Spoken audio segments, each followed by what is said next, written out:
I'm Alicia Malinsky, and this is the Maillot Monthly.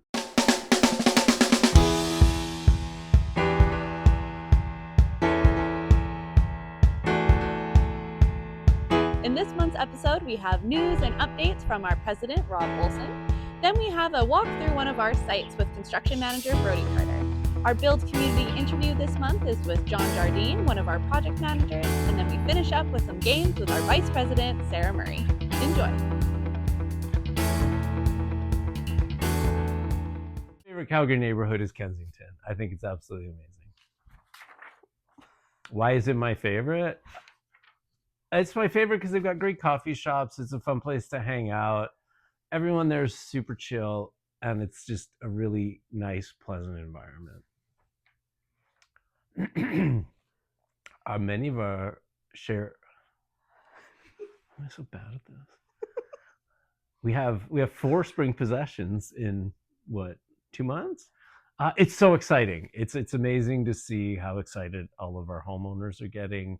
That just makes everybody want to work even harder.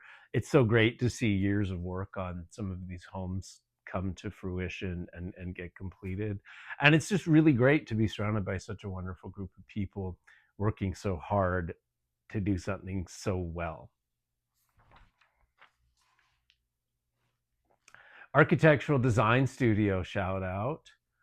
You know, I'm going to say Dean Thomas Architectural Design. Their technical team, I mean, the creative team has always been absolutely phenomenal, but their technical team, and it's not something everybody gets to see, is absolutely next level. They're doing an amazing job. We love working with them. They're a pleasure to work for, and they work really hard for all of their customers. And they're a lot of fun. Brody. I'm the construction manager over at Maillot Homes. We're currently up in Charleswood right now. We are getting into our final phase of this home. Flooring, hardwood, and tile was just completed, and now we're getting into carpentry, so baseboard, casing, and doors are being installed. We also have appliances that just went in. Countertops have been installed. Plumbers, electricians are just getting going here. When the plumbers get here, the countertops are already installed, holes are cut out, so they'll begin installing the plumbing fixtures, your sinks, your faucets, hooking up all the drains, water lines, hooking up the appliances.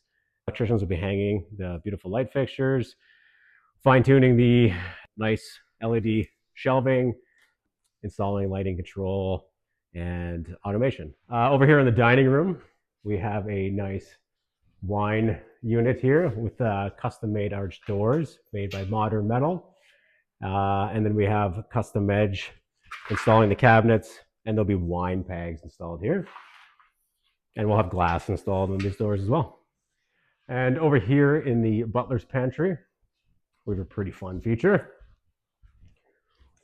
This here is going to be the dog station. So we're going to have a fully enclosed area, all wrapped in stone, with 2 dog dishes here for the 2 little pups, with a water station as well. On this home, we have a flush base and case detail. The sequencing of operations is a little different. We actually have to install the door jambs and doors prior to drywall, which is way out of sequencing, but what that allows us to do is to create this beautiful reveal that we get instead of having a applied base and case. So now you can see that when the baseboard is installed, all we see is flush drywall, flush base with this consistent reveal that goes up and chases the doorway and all around the whole house. So here in the laundry room, we still carry that same flush base case detail in the attic hatch. Nobody likes attic hatches, but we try to make them a little bit more pretty. In this cabinet here, we have a printer. But in order to have a printer in a cabinet, because there's a receptacle, there's this wire that's installed here that we're going to trim out. But when this door closes, the printer power will shut off. Here we're in the primary wing of the house. Bedroom is here, the bed here. Out here we have a patio, and we have a tile and pedestal system that sits on this patio. All the water that will drain through the tiles, and then they goes out to a downspout that's out on the side there. We have the coffee bar, so a built-in coffee machine. We also have a wine fridge. Nice area to go to as soon as you wake up. And then over here, we have the primary ensuite. Dual vanities, big walk-in curbless shower, freestanding tub here, and as you can see, tile pretty much the whole perimeter of the ensuite. We have the sauna room. So we have a pre-built sauna that we're going to trim all out to make it look like that's a true built-in. And then we have a shower beside it. And then down in this basement, we have this acid etched concrete. So we poured this concrete right after the subfloor went on, I would say, about a year and a half ago or so. And this is an acid etched floor. So we had to cover this for the duration of the project as we framed it, as we went to rough ends and drywall. So we had many layers of flooring protection on here. And now we're just walking out with our socks. What is a perfect day on site? So we're trying to always plan, your 1, 2, 3 months out during the finals. Sequencing is not as important. We have a lot of overlap with trades. So we do have a short duration where we have the trades coming during the finals. There's a couple things that must be sequential, but after that, it's just kind of the overlap. So right now in this current phase, a successful day would be just making sure the trades are showing up on site and they're asking all the right questions to make sure that we're hitting the details that we need to hit. We have a lot of permanent fixtures that are being installed, whether that's stone or tile, and we have plumbing fixtures and shelving and other custom details that need to all align. So if we're off that 1 or 2 millimeters, it's going to cause a problem down the way. So as long as all trades here on site are asking us the right questions and we're getting ahead of everything, it's a perfect day on site. Hi, John. Hey. How are you? Good. Good. I'm good. Welcome to the Maillot Monthly. Thanks for having me. I'm going to ask you a question, which came from last episode's guest, which was Veronica, and you are going to simply answer it. Okay. Your question is, what were you doing 20 years ago? First, I got to do the math. Yeah. So 19. Yeah. So I would have been in university. So that's St. Francis Xavier in Nova Scotia. Nice. And that's a science degree with a major in kinesiology, minor in bio. And I was having a good time. That's a great school. Playing hockey too. Yeah. So that was a really nice time. At the time, what were you hoping to do with your degree? Wanted to get into dentistry. That was the very first thought. And just as time went on, started leaning a little bit more towards teaching. And I was enrolled in the teaching program at St. FX too, but had started working in Calgary in the summers, most summers actually, while I was there. And the more I got into construction, it was just pulling me in. Oh. Yeah. So I was enrolled in the teaching program, but then in the end just didn't return. Yeah. Once I had my degree, I didn't go back for teaching. So it was dentistry, then teaching, then construction? Yeah. Oh my gosh, that's amazing. Yeah. Was it hard for you to get into university? Were you like an academically focused kid? No, I was pretty good. Yeah, I was pretty good in school. Yeah, decent enough. Yeah, no, not to be weird about it. I was decent in school, and science fair. I've got a few science fair wins under my belt and things like that. Good. So I was into it. Nice. And then hockey has always been a part of your life. How intensely were you playing hockey? Yeah, so by the time I was playing hockey in university, I was playing not like a super high level. I had paid a little bit to play, like grocery money, that kind of thing. Yeah, that's sick. And that was awesome, but it was more about the camaraderie and being with good people. I actually played when I was at they used to call it midget, now they call it U18. That was when I played at the AAA level. That's amazing. So now looking back 20 years ago, did you ever think you would be a project manager working with luxury homes? No, I definitely trended more towards carpentry, like working with my hands and on the finish side. And I was intimidated by the custom, like the high level, top tier home builders in Calgary. So I didn't really see myself like angling towards that until it just happened. Yeah. You have 2 kids. 20 years ago, did you want kids? Were you thinking you would be a family man? I never thought about it so much.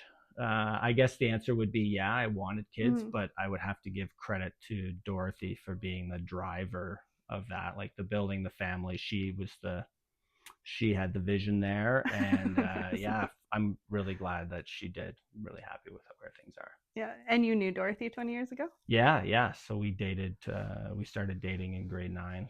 Yeah, Yeah. that's so good. Yeah. And then Calgary.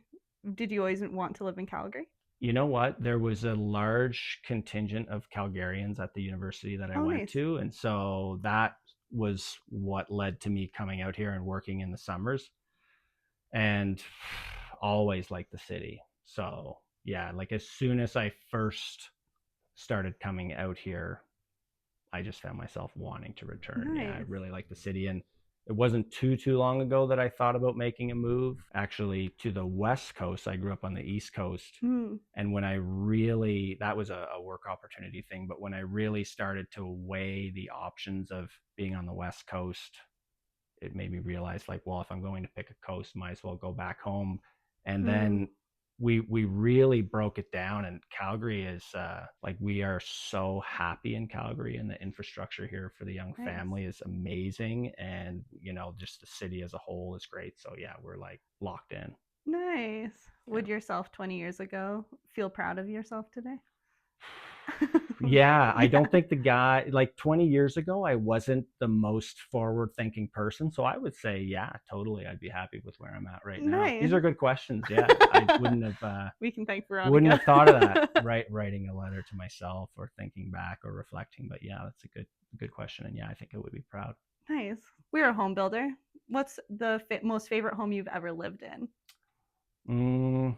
Home I grew up in, for sure. That's an old farmhouse that my dad kind of built onto and added to, and reimagined certain spaces, and it just feels really good in there. And he doesn't really consider himself a craftsman type person, but I do. And yeah, the home I grew up in is the one I like the most. That's still in the family? You can still Totally go back and visit it? Oh, Yeah. That's amazing. Yeah, so good. Yeah, but I should also say our summer spot, which is on the lake, the Bredor Lake in Cape Breton, got strong feelings about that too. That was a really slow build, but it was my first experience being around a home being built from scratch. And it was like, I guess maybe I would have been, say, 12 years old or something, watching the excavator, on site, and even just like placing a septic system, like all these things. It was like an explosion of new experiences and things. So I have really fond memories of that spot too. Oh, that's amazing. Yeah. And so I'm assuming these are like well-built homes. You got to see nicely built homes from an early age. Yeah. Actually, there was a carpenter who worked a lot on the home I grew up in, and I always think about that kitchen, like solid red oak. And like, I grew up with 5 brothers, and we were really rough on the house as a whole, and the kitchen still looks amazing. The cabinetry still looks amazing. Still, like, every hinge, every action still performs amazingly well. And so anyway, there was a particular carpenter who put that together. I had a chance to start working as a carpenter with him on a place called Ben Bria, which was Alexander Graham Bell's estates. Oh, okay, yeah. So like, quite a famous place. And he was just really a top-notch guy and carpenter. And so worked with him there, and then worked with another carpenter who was a high-level guy on the summer home that I mentioned. So that was all stuff that for me was really influential on me wanting to get into it myself. What's the most favorite home that you've worked on? Let me think about that one for a second. There's a lot of good ones, and it's hard not to think about the home without just seeing the faces of the clients that live there. Like, that's such a big part of it. Of like the vibe of working on it is just as much of important as the actual home itself for you. Yeah, like the team that worked on it, and the people that live in it. It all just, plays into the story. That's a really hard one. I might have to come back to you on that. Yeah, sure. Yeah, there's some just really great homes for different reasons, but it's hard for me to single one out. Yeah. So you've had now a bunch of good mentors in your life. It sounds like a lot of good teachers. Is that also influencing your love of teaching? I think that it's still happening. Like I teaching and learning, it's kind of perpetual. So I find that everybody here has the time, to take you along and make sure that you're up to speed and understanding things. And I really like to do that myself with other people. I think that I think my parents saw, and part of me wanting to gravitate towards teaching, that was the influence from my parents. Dentistry was the influence from my grandfather, but my parents wanted me to get into teaching because they saw that I would, enjoy coaching kids in sports or whatever. And I feel like this role that I'm in right now still fulfills that need. I don't know if I'm really answering the question so much as like I really teaching means a great deal to me, and learning means a great deal to me too. Will you coach your kids' hockey team? I will do that. Yeah, I don't know when that will happen. They had a really great coaching staff already, my oldest boy, and I think I'll eventually, when I see that like there's a little spot, to worm fill your way in there. Yeah, I'm always kind of right there. I'm helping coach baseball right now. Oh, nice. And, but hockey, I would like to be in there. Yeah. Did you grow up playing baseball too? Not at all. Not a baseball guy. So you're completely unqualified. I am so unqualified. Okay. Yeah, I'm like, I'm just on the outskirts, seeing what the coach's needs, which basically is wrangling kids and that kind of thing. But teaching someone to throw a ball is someone that pretty much anybody can do. So yeah. Oh, that's awesome. That's so good. You get to pick the question for the next guest. I have no idea who it's going to be. Ooh. Okay. The question for the next. Any questions about books? We have an informal segment called Book Club, so that would fit in very nicely. You could put someone on the spot and say, what are you reading, or what's a book you'd recommend, that kind of thing. Okay. Yeah. We'll do that. Yeah. Thanks for being here, John. Thank you for having me. Hello, Sarah. Hey, Leash. Welcome to Game Time. Thank you for having me. My pleasure. Really just dropped it. Oh, wait, we said we were going to film facing forward. Right. So that our lack of chins is at greater advantage. How about we just look with our eyes?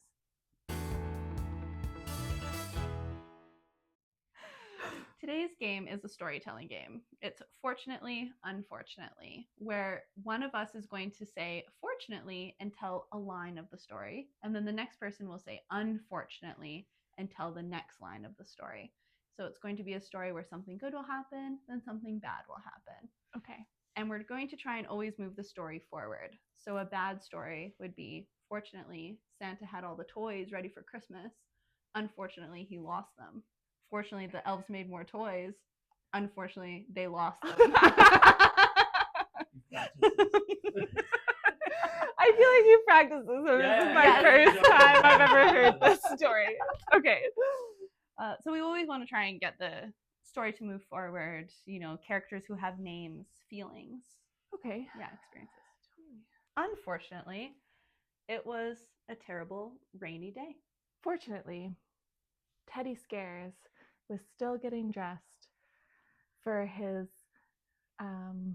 weekly exercise class. Unfortunately, Teddy Scares realized none of his leggings were clean. Fortunately, there was a Lululemon on the way to the workout class. Unfortunately, it didn't open until 9 and his class started at 8. Fortunately, Teddy Scares was okay working out in his underwear. Unfortunately, no one else was okay Teddy Scares working out in his underwear.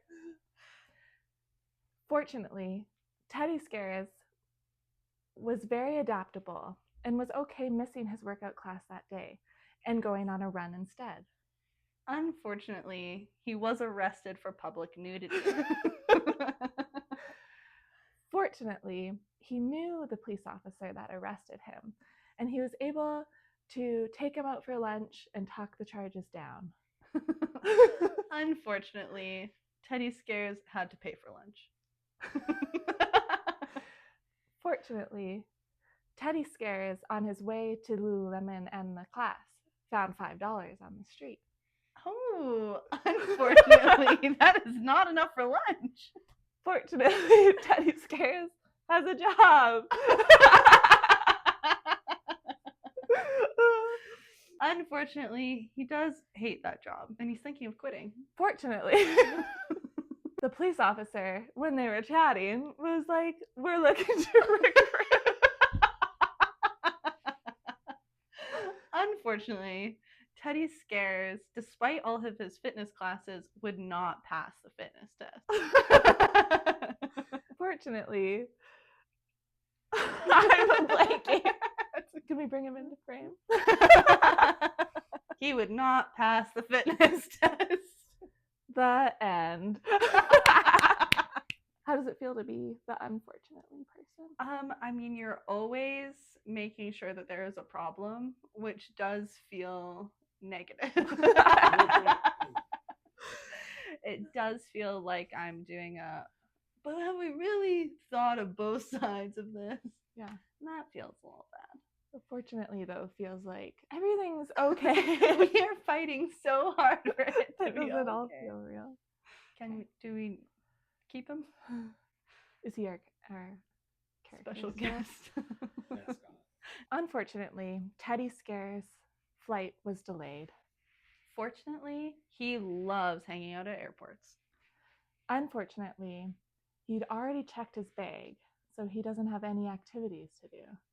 Fortunately, there's people watching. Unfortunately, Teddy Scares hates people.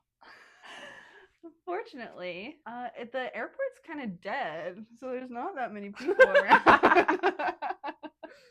Unfortunately, the one person that's sitting across from him has a yappy dog. Fortunately, Teddy Scares loves dogs. Unfortunately, this dog is very scared of teddy bears. Oh. Fortunately, Teddy Scares has a costume with him of a human.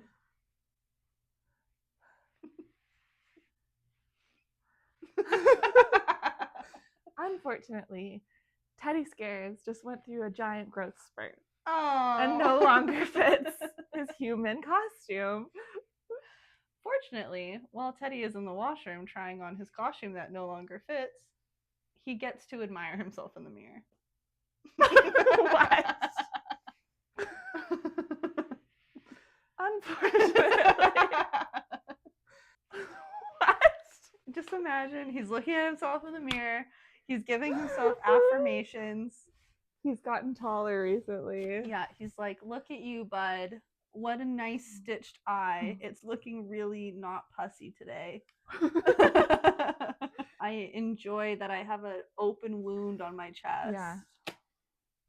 Okay. Unfortunately, he noticed that one of his chest stitches was breaking loose. Fortunately, he's a doctor. Unfortunately, he checked his doctor sewing kit. Fortunately, he's a huge fan of paramedics, and this is a perfect time to call them. Unfortunately, his phone died.